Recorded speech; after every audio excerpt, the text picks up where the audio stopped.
무교절의 첫날 곧 유월절 양 잡는 날에 제자들이 예수께 여짜오되 우리가 어디로 가서 선생님께서 유월절 음식을 잡수시게 준비하기를 원하시나이까?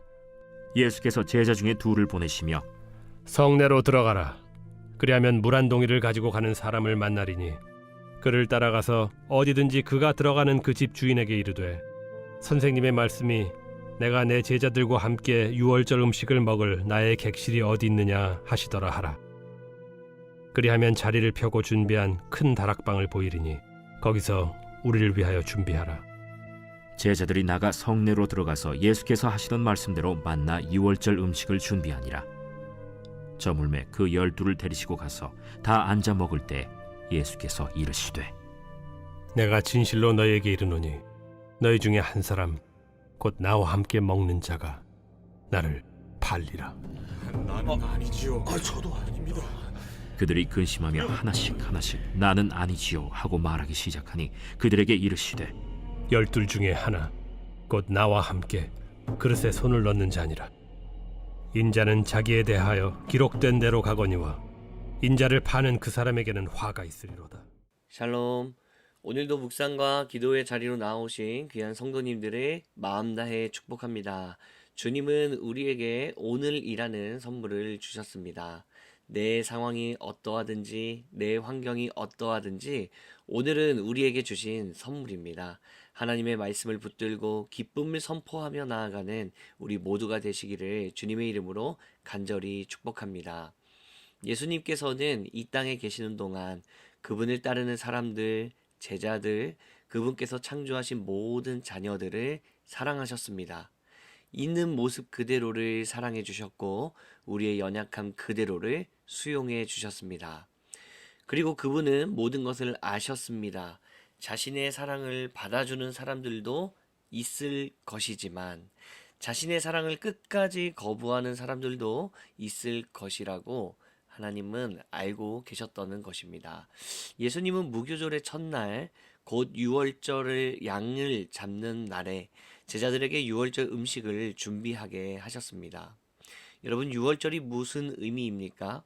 유월절은 6월, 패스오버이라는 뜻으로 지나갔다, 넘어갔다 라는 뜻을 갖고 있습니다. 이스라엘 백성들이 애굽 땅의 노예로 묶여있던 시절에요. 하나님의 전능하심과 주권을 보여주시는 사건, 즉 10가지 재앙을 경험하게 되지 않았습니까?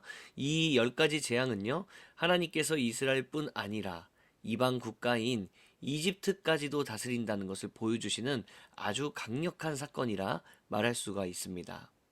그때 보여주신 마지막 10번째 재앙, 바로 장자의 죽음이었죠. 그 땅에 태어난 모든 것들의 첫째는 다 죽게 되는 것이었습니다. 단 집 앞에 문설주에 어린 양의 피를 바른 사람들, 그리고 그 안에 들어와 있는 사람들은 이 끔찍한 재앙을 벗어날 수가 있었죠. 이것은 이스라엘의 중요한 절기가 되었습니다. 하나님의 구원하심, 하나님의 전능하심을 오래 기억하려고 했던 것입니다. 예수님은 바로 이 날을 기념하기 위해 유월절 양 잡는 날에 유월절 음식을 제자들에게 준비하라고 하셨습니다. 그리고 예수님이 12 제자를 데리고 가셔서 앉아서 식사를 하기 시작하시죠. 그 당시 사람들과 식사를 할 때는 의자에 비스듬히 기대어 앉는 것이 관습이었다라고 이야기합니다. 그리고 모두가 몸을 가까이 해서 이 친밀감이요, 서로 붙어 있고 서로 가까이 앉아서 친밀감을 가지고 식사를 하는 것이었죠. 그렇게 따뜻한 명절 유월절을 기념하는 바로 그때에 예수님께서 충격적인 말씀을 하시는 겁니다. 마가복음 14장 18절 말씀이요, 다 앉아 먹을 때에 예수께서 이르시되 내가 진실로 너희에게 이르노니 너희 중에 한 사람 곧 나와 함께 먹는 자가 나를 팔리라. 오붓하게 식사를 하고 서로의 친밀감과 서로의 감정과 서로의 마음과 서로의 생각을 나누는 그 따뜻한 행복한 시간에, 특히 이 유월절, 하나님께서 우리를 구원하셨다, 우리는 구원받은 백성이야 라는 기쁨과 감사와 감격이 가득해야 할 바로 그 시간에 예수님께서는 청천벽력과 같은 이야기를 하신 겁니다. 이 안에서 나와 친밀하게 지금 식사를 하고 있는 누군가가 나를 팔아 넘기겠다. 사실 어제 본문과 연이어서 본다면 이것은 더 놀랄 만한 이야기입니다. 왜냐하면 바로 어제 본문에서요, 어떤 일이 있었죠? 12제자 중 가룟 유다가 대제사장과 은밀하게 만납니다. 그 누구도 모르게요. 돈을 받고 예수님을 넘겨주기로 약속을 하는데 이 은밀한 사건을 지금 이 자리에 앉아 있는, 예수님과 함께 식사를 하고 있는 이 모든 제자들은 그 누구도 모를 텐데, 눈치채지 못했을 텐데, 예수님 단 한 분은 다 알고 계셨다는 것입니다. 또 한 가지 흥미로운 것이 있습니다. 예수님의 충격적인 이 말씀 앞에 제자들이 어떻게 반응하는가? 제자들이 서로 끈끈하게 신뢰하는 공동체였다면 바로 이렇게 반응이 나와야 했을 것입니다. 주님, 도대체 그 사람이 누굽니까? 주님, 이 중에 있습니까? 주님, 혹시 잘못 알고 계신 건 아닙니까? 우리 중에는 그런 사람이 없습니다. 우리는 다 주님을 사랑합니다. 그런데 여러분, 제자들은 이렇게 말하지 않습니다. 오히려 뭔가 겁을 먹고 조심스럽게, 예수님의 말씀은 한 번도 틀린 적이 없으니, 그러니 그 어느 때보다 조심스럽게 주님께 묻죠. 주님, 혹시 그 사람이 저는 아니죠? 어쩌면 제자들의 마음속에는 다른 사람은 그럴지 몰라도 난 예수님을 절대 팔지 않을 거야 라는 생각이 마음 깊숙이 저변에 깔려 있고, 또 누군가를 향한 불신도 깔려 있을지 모르겠습니다. 사랑하는 성도 여러분, 우리는 같은 식탁에 앉아서 식사를 하더라도요, 서로 사랑을 주고받아야 하는 자리에 함께 앉아 있더라도 서로 다른 생각과 다른 계획을 할 때가 우리도 종종 있지 않습니까? 같은 가정 안에서 밥을 먹지만 서로 대화가 끊겨 있고 서로 할 이야기들을 하지 않고 각자 자기들이 하고 싶은 생각만 하고 살아가는 가정들이 적지 않습니다. 오늘 본문을 보면서 안타까운 것은 여러분 두 가지입니다. 가룟 유다의 배신에 대한 안타까움이 있지만요. 그리고 모두 같은 자리에 앉아 있지만 마음이 서로 다른 곳을 향해 있는 바로 이 모습이요. 사랑하는 성도 여러분, 마음을 모아야 합니다. 마음을 하나로 모으는 것만큼 더 중요한 것은 없습니다. 우리의 인생 가운데 특별히 우리에게 허락하신 공동체, 교회, 가정, 부부, 여러분 이 모든 공동체는 한 마음 한 뜻이 되는 것만큼 중요한 것이 없습니다. 같은 자리에 앉아 있지만 서로 마음을 모으지 않는다면 그 자리는 행복의 자리가 아니라 긴장과 불안의 자리, 불신과 안타까움이 가득한 자리가 될 것입니다. 여러분, 마음은 보이지 않습니다. 그러나 마음을 모으면 그곳은 몇 사람이 있든 간에 하나가 되는 기적을 경험합니다.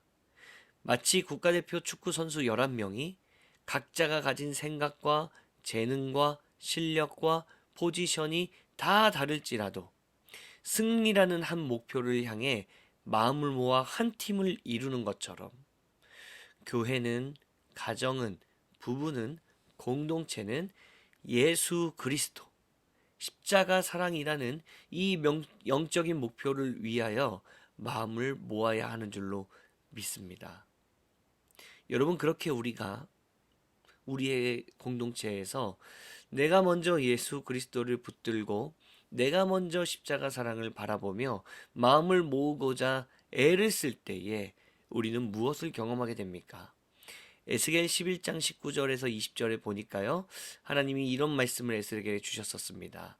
내가 그들에게 한 마음을 주고 그 속에 새 영을 주며 그 몸에서 돌 같은 마음을 제거하고 살처럼 부드러운 마음을 주어 내 율례를 따르며 내 규례를 지켜 행하게 하리니 그들은 내 백성이 되고 나는 그들의 하나님이 되리라. 사랑하는 성도 여러분, 오늘은 내가 속한 공동체를 위해 함께 기도했으면 좋겠습니다. 특별히 그 공동체를 떠올리며 내가 속한 가정, 부부관계, 교회 공동체, GBS, 다락방, 훈련, 봉사의 자리, 사역의 자리, 어떤 곳이 되었든지 하나님 그곳에서 내가 한 마음을 품기 위하여 먼저 주님께 나의 시선을 고정하며 나아가는 그런 자가 되게 하여 주옵소서. 여러분, 이 기도가 필요합니다. 바로 그 공동체는 한 마음이 되는 것이 너무나도 중요합니다. 그저 하나님을 사랑하고 서로를 사랑하고 이 한 마음이 회복될 때에 우리의 공동체 가운데, 우리의 인생 가운데 참된 기쁨과 즐거움이 찾아오게 되는 줄로 믿습니다. 오늘 하루가 바로 그런 하루가 되길, 내가 먼저 한 마음을 먼저 주님 앞에 품겠다라는 결단이 일어나는 그런 하루가 되기를 간절히 소망합니다. 함께 기도하겠습니다. 살아계신 하나님, 우리 가정 가운데 한 마음을 부어 주옵소서. 우리의 부부 가운데 한 마음을 부어 주옵소서. 우리가 속한 모든 공동체 가운데 예수 그리스도라는 십자가 사랑이라는 이 한 마음을, 한 목표를 부어 주옵소서. 우리의 교회와 우리의 다락방, 우리의 GBS 소그룹 가운데 주님께서 부어주시는 새 영을, 한 마음을 부어 주시어서 우리 안에 갖고 있는 돌 같은 마음들을 제거하여 주옵시고, 하나님께서 우리가 하나 되는 기쁨이 무엇인지를 깨닫고 경험시켜 주시는 그런 놀라운 우리들의 삶이 될 수 있도록 주님 역사하여 주옵소서. 이 모든 것들은 사람의 노력이 아니라 하나님의 일하심 가운데 하나님의 손에 달려 있음을 믿습니다. 우리의 모든 삶의 영역 가운데 주님 회복을 선포하여 주시옵소서. 거룩하신 예수 그리스도의 이름으로 기도드립니다. 아멘. 오늘 우리에게 주신 말씀을 붙들고 오늘은 특별히 사랑하는 환우들을 위하여서 우리 한 마음을 품고 같이 기도하며 나아가도록 하겠습니다.